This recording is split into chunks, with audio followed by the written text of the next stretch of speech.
Hi everybody, it's Usernamekate and welcome back to my channel. Today I'm returning this girl, the Voge DS900X. I have done a full and proper review on this. If you want to watch that, you can click here. I think it's going to appear somewhere. But in this video, we're just going to have a little chat in a less formal layout, just with things that I like about it, things that I don't like about it, and just talk about it more, just in general. So if you're interested to come along for that kind of chat, then keep watching.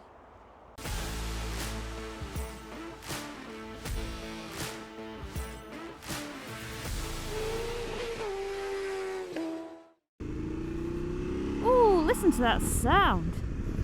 Okay everybody, we're going to start with a little bit of Motorway because it's an adventure bike. It's designed to do some big chunky miles. So I will do a little bit just focusing on the Motorway. Woo! Okay.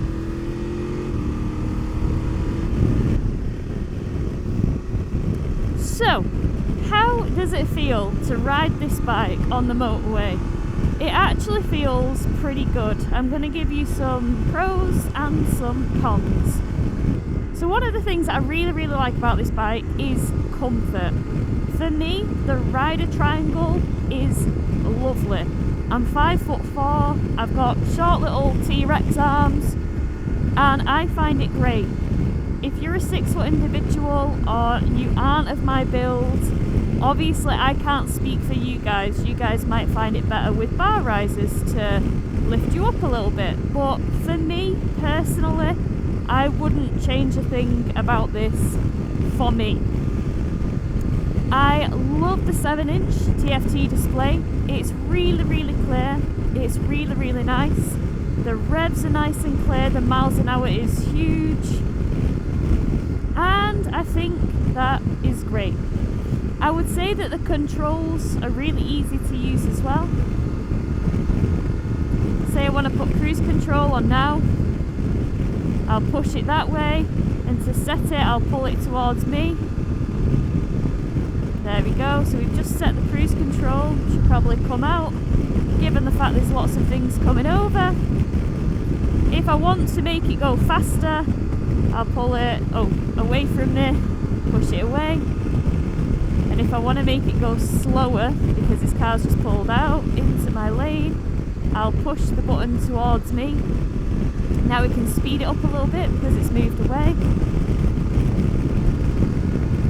And then I'm going to come out of cruise control now and just take a look at how the bike behaves. So I've just come out of it. You never know, it's not a violent deceleration, so I actually really do like that about this.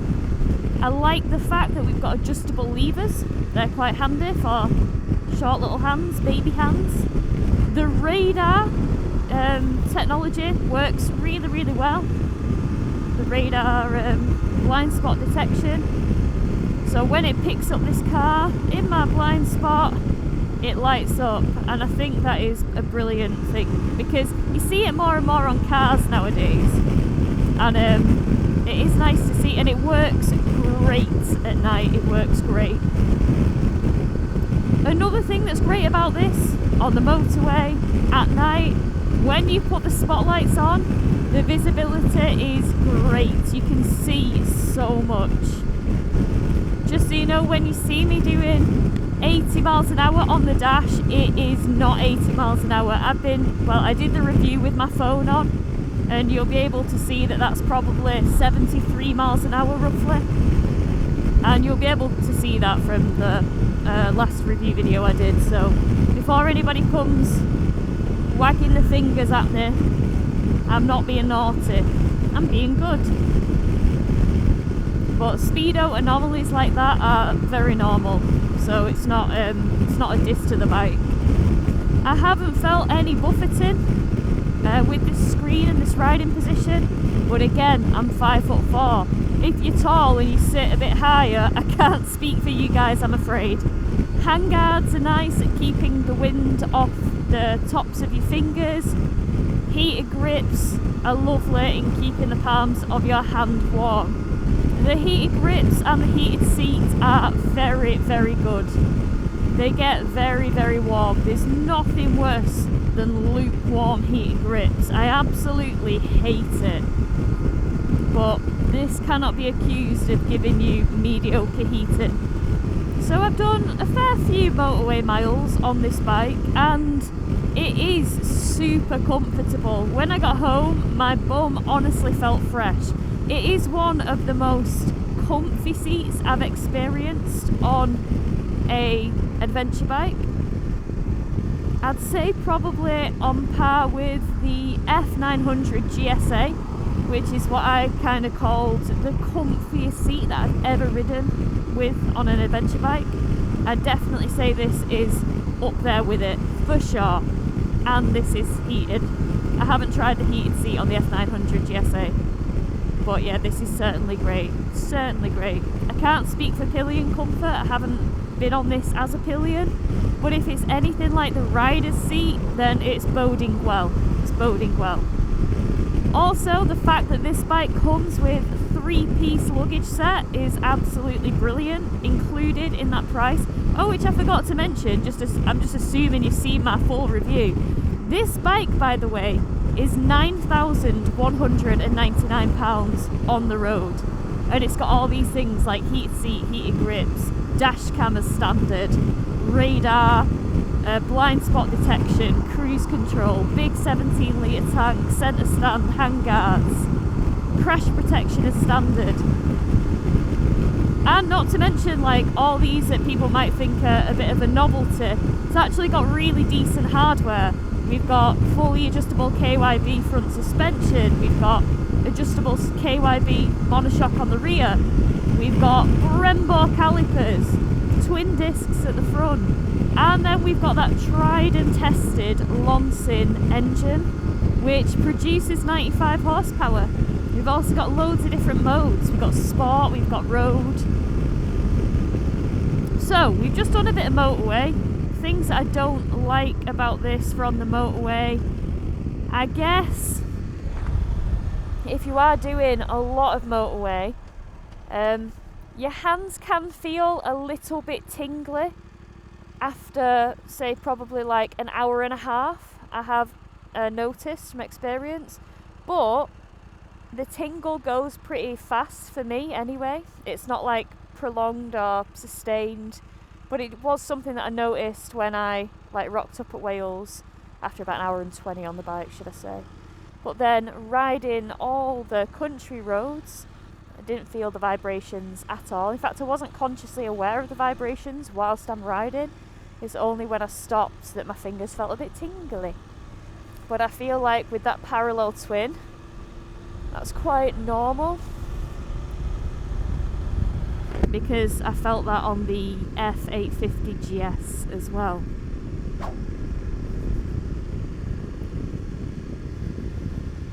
So, one thing to mention, the handling of this bike. It's excellent. Considering we have a 21-inch front, yeah, it's great.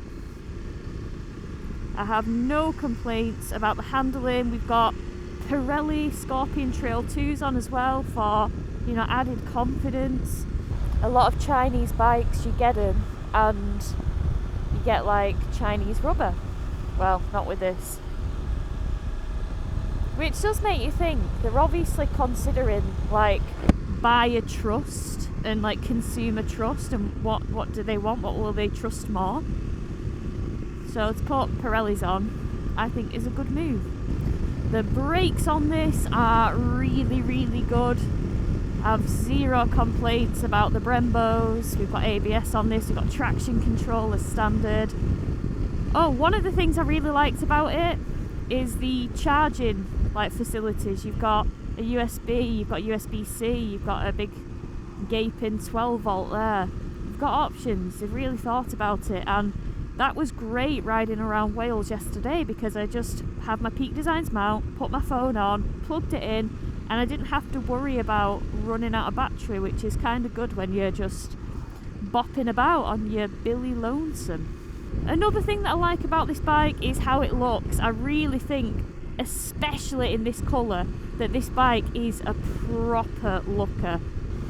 So one of the things that I have been asked on my Facebook is, what does the fueling feel like? What does, you know, the throttle feel like on this bike? Yesterday there was a lot of 20s,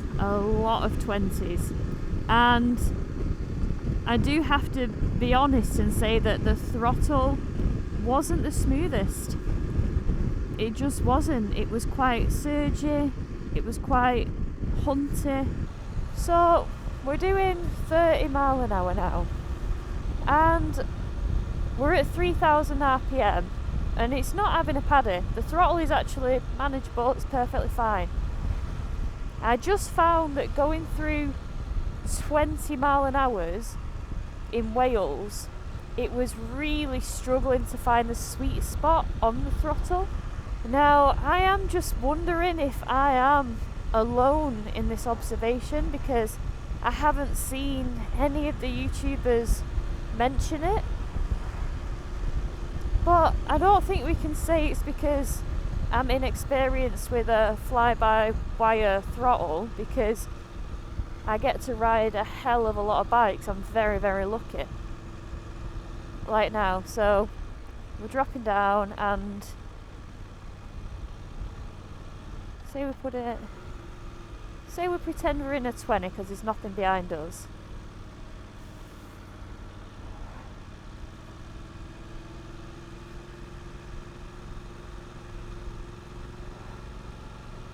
It's not behaving that badly now, but I wonder if it's because I refueled it with E5.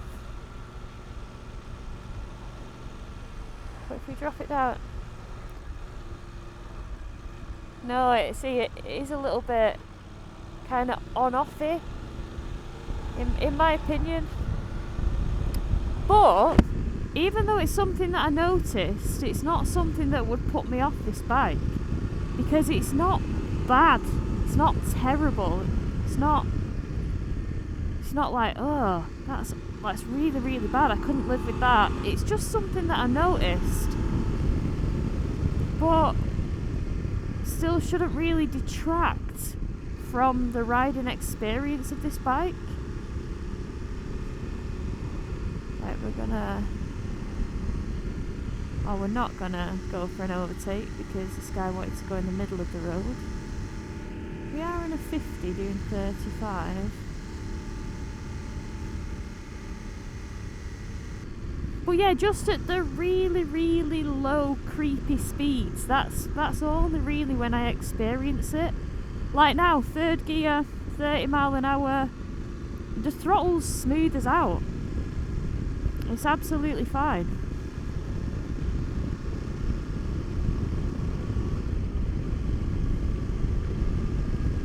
Is this taxi driver drunk? It's giving big drunk energy vibes. He's giving not gone home from the night before and then decided to jump in a car vibes. Dude, this is a 50. You are an absolute liability and I'm getting around you. What are you doing? Good lord. But now I've got the problem that he's behind me, so I hope he doesn't rear end me, because I don't think he really understands what day it is. Right, we're gonna hop on the motorway again. Blipper down the box. It's good. I'd say it feels smoother than the F850 GS quick shifter and blipper, personally, from memory and experience. Right. Acceleration. Yeah, it shifts, it moves, and we're in road mode here, we're not even in sport.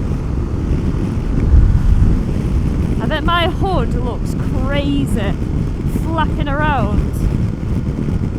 It's really annoying actually, because this is an LS2 jacket, a Rambler, and I got it for 27 quid. I was well chuffed with my bargain. But the hood is a nightmare on it, because on windy days, and let's be real, it's the UK, it's always freaking windy on a bike, it just acts like a parachute, and there's no zipper to like roll it up and tuck it away. So yeah, that is an annoying bit about this jacket. Another thing, I'd probably say the indicators feel a bit vague and they're not self-cancelling. I mean, on a £9,200 bike, it's something that I could most definitely live with, especially for all the benefits and the pros that this bike has. It has tyre pressure sensors, which is always nice for peace of mind. One kind of little niggly negative is the fuel gauge it's just a bit annoying in how it chooses to operate. Like, you'll get one more blue bar chunk gone, and then you think you'd have another blue bar chunk, but you don't, it just starts flashing red. Having said that though, police, whoop whoop.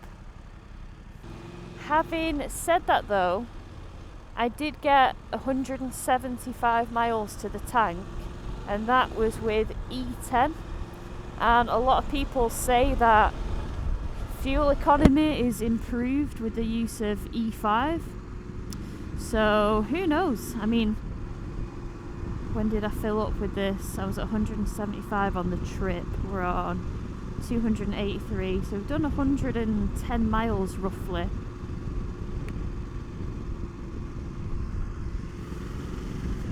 And we're here, but we do have just one more blue bar and then it'll go flashing red. But no, it's very easy to point out the little niggly things about this bike, but it has been an absolute joy for me to ride. An absolute joy. It's comfortable, it's relatively low for an adventure bike. If you guys missed seeing this in my early review, then I'll pop an overlay in now so you guys can see what it's like for me as a 5'4" individual with a 29-inch inside leg measurement. Those in a different metric are 162 centimeters tall with a 73.66 centimeter inside leg measurement. Yeah, it's very accessible and I have no complaints with the height of this bike. It actually wears its weight quite well as well, so it's 238 kilograms. We've got a 17-litre tank, and all in all, it's not a massive strain to kind of hoist this up off the stand. The key's a bit fiddly because you've got to pull the key kind of out of its shell because it's keyless, as you can see, but this isn't keyless. And I've got long nails because in my autumn winter trim I do actually try and rock some feminine nails because I don't bite them anymore. But when spring and summer comes, I'm sure they'll get trimmed down and that key wouldn't have been an issue, but in case winter trim, it's hard work. I'm sure most of you guys out there won't have that issue. Yeah, like now, the throttle, it's a little bit noticeable. Second gear at 19 mile an hour, more realistically about 16 miles an hour. But I'm pretty sure I had this same feeling on the F850 GS. I'm quite sure of it. If you've got an 850 GS, please let me know in the comments whether I'm remembering this wrong and I'm actually talking out my backside. But yeah, if that's one of my few gripes with this bike, I don't think I'm doing too badly. Well, my time with this bike is almost at an end because I'm dropping it off. But it's been a pleasure. It's been a flipping pleasure. I really enjoyed it. Find it a lovely bike, so many positive features, a lot of comfort for long distances, and yeah, pretty happy with my time with it. If you guys have any questions about the bike, please let me know in the comments below. If you own the Voge DS900X, again, let me know what you think about it in the comments below. If you want to know about service schedules and warranties, it's all in my initial review. But yeah, we have arrived at KD Motorcycles in Accrington, soon to move to Paddington, with a much bigger unit, which is pretty wild.